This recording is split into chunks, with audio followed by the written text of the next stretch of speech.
नमस्कार, मैं निशा शर्मा न्यूज 21 की स्पेशल खबर में आप सभी का स्वागत करती हूँ।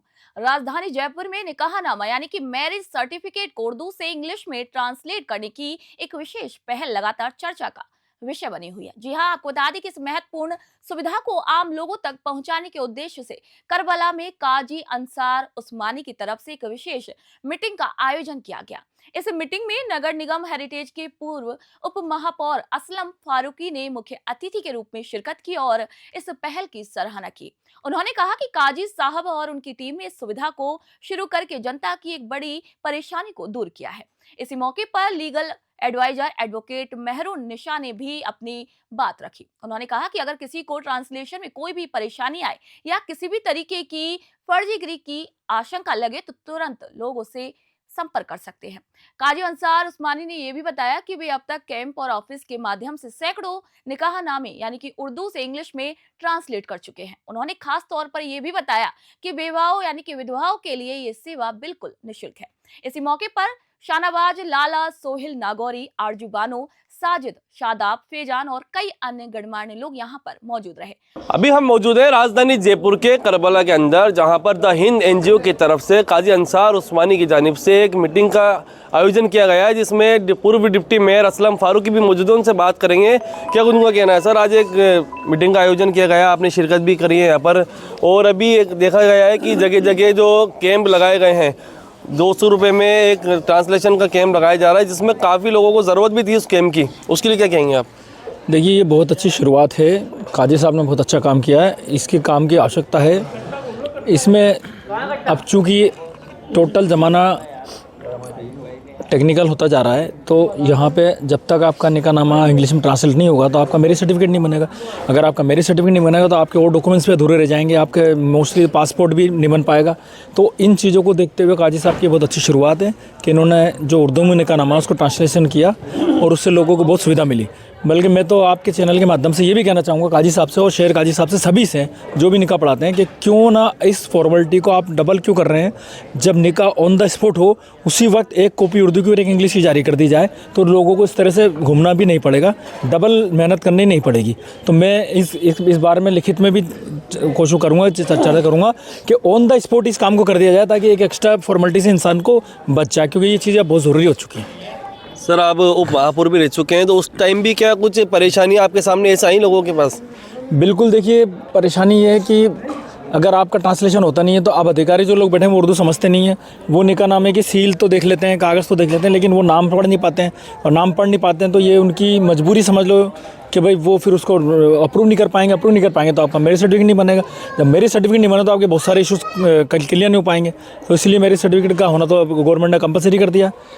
एक चीज़ लास्ट सवाल हो रहा है आपसे कि अभी कहीं ना कहीं देखा गया है, जब ये कैम्प की शुरुआत जो काजी अंसार उस्मानी के द्वारा की गई है, इससे पहले किसी ने नहीं करी थी कैम्प की शुरुआत। आज से इस कैम्प से लोगों को काफ़ी लाभ भी मिल रहा है, लेकिन कुछ लोग हैं जो कह रहे हैं कि ये कैम्प फर्जी है, ये निकाहनामा फर्जी है जो ट्रांसलेशन कर रहे हैं। भाई, फर्जी निकाहनामा ये जो बात है ये तो एक जांच के विषय है। अगर किसी को फर्जी लगता है तो उसकी जांच करा दें, वो तो दूध का दूध पानी का पानी हो जाएगा। तो कोई इतना बड़ा इशू है नहीं। अगर जो कहने वाले फर्जी कह रहे हैं उनको लगता है फर्जी है तो कोई ऑब्जेक्शन लगाएंगे, जांच हो जाएगी, जांच होगी, दूध का दूध पानी का पानी हो जाएगा। काजी साहब, आपके द्वारा निकाहनामा इंग्लिश में ट्रांसलेशन के कैंप जगह जगह जयपुर शहर में लगाए जा रहे हैं, कब से ये लगाए जा रहे हैं? इससे पहले ये चीज़ किसी ने क्यों नहीं सोची और कितने लोगों को इसका लाभ मिल चुका है?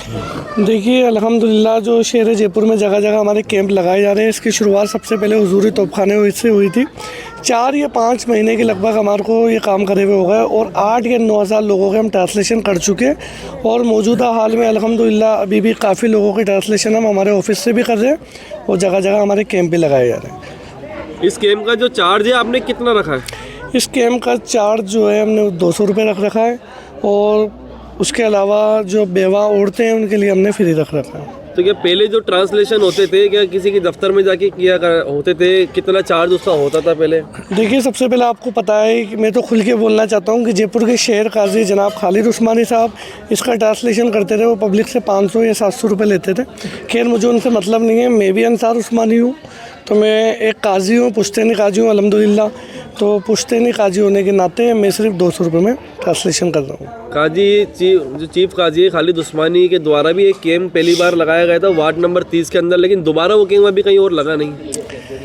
अब देखिए काजी साहब का ये जाती मसला है कि उन्होंने दोबारा कैंप क्यों नहीं लगाया, लेकिन कैंप क्यों लगा इतने टाइम बाद आपके कैंप लगने के बाद, और लगा तो एक बार ही लगा, दोबारा क्यों नहीं लगा? तो वो कैंप यूँ लगा कि काजी साहब को खुद को ही लगता है कि वो ऑफिस में बैठ के जो निकाहनामे की फ़ीस ज़्यादा ले रहे हैं वो गलत ले रहे हैं। तो उनको कहीं ना कहीं ये लगा कि भाई एक कंपटीशन का ज़माना आ गया, अगर मेरे से छोटा काजी उम्र में, ओहदे में तो अल्हम्दुलिल्लाह हम बराबर है, अगर उम्र में कोई छोटा काजी अगर ये काम कर रहा है तो मेरी वैल्यू कम होगी, इसलिए काजी साहब ऑफिस से बाहर निकल के काम करें। और अगली बार क्यों नहीं आएगी मुझे नहीं पता। क्या मैसेज देना चाहेंगे शहर को, आवाम को? मैं आवाम को यही मैसेज देना चाहता हूँ कि आप ज़्यादा से ज़्यादा हमसे जुड़े, और अगर आपको लगता है कि भाई हम कोई गलत काम कर रहे हैं या फर्जीवाड़ा कर रहे हैं तो आप उसकी पूरी तहकीकात करें। तहकीकात का मसला मतलब ऐसा है कि ट्रांसलेशन को नगर निगम ले जाए या मतलब मुख्यालय में ले जाए लाल कोठी, और वहाँ पे ये देखें कि इस ट्रांसलेशन से मेरे सर्टिफिकेट बनता है या नहीं बनता। अल्हम्दुलिल्लाह अभी मौजूदा हाल में काफ़ी बन रहे हैं। हमारी लीगल एडवाइज़र मेहरुन्निसा जी भी काफ़ी ट्रांसलेशन करवा रही हैं मेरे सर्टिफिकेट, और मौजूदा हाल में 20-25 फाइलें हमारे पास घर पे रखी हुई हैं। हमारा जो नायब काजी होते हैं वही काजी मान्यता है उनके पास, और दूसरा जो भी काजियत कर रहा है वो सब मान्यता नहीं है उनके पास। देखिए सबसे पहले तो मैं ये कहना चाहता हूँ कि अगर जनाब खालिद उस्मानी साहब ने अगर ये बात बोली है तो वो एक पुश्तैनी काजी होने के नाते बोली होगी, क्योंकि शरीयत के हिसाब से तो आकिल बालिग समझदार, सिर्फ पागल नहीं हो, समझदार हो जिसको दीन की नॉलेज हो, निकाह कोई भी पढ़ा सकता है। अब अगर उन्होंने ये बात बोली है और आपने इसको मुद्दा बनाया तो वो एक पुश्तैनी काजी है जो परंपरा के हिसाब से उनको सीट मिली गई है। वो सिर्फ यही कहना चाहते होंगे कि हमारे नायब के अलावा कोई काजी नहीं निकाह पढ़ाएगा।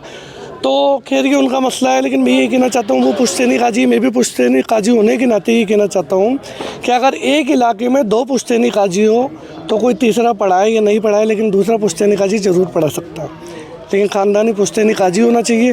और मैं एक बात और कहना चाहता हूँ, खैर आपका सवाल नहीं है, काजी खालिद उस्मानी साहब ने ये बात बोली थी कि भारत सरकार रजिस्ट्रेशन देती है काजी को, जबकि काजी लॉ में तो कहीं से कहीं तक भारत सरकार का जिक्र नहीं है, और भारत सरकार ने आज तक किसी को काजी बनाया नहीं। काजी सिर्फ जो होता है वो पुश्तैनी काजी होता है, जो हज़रत अली रज़ी अल्लाह ताला अन्हु के सिजरे से अपने आप को हवाला दे। मैं कहता हूँ पुश्तैनी काजी वही है।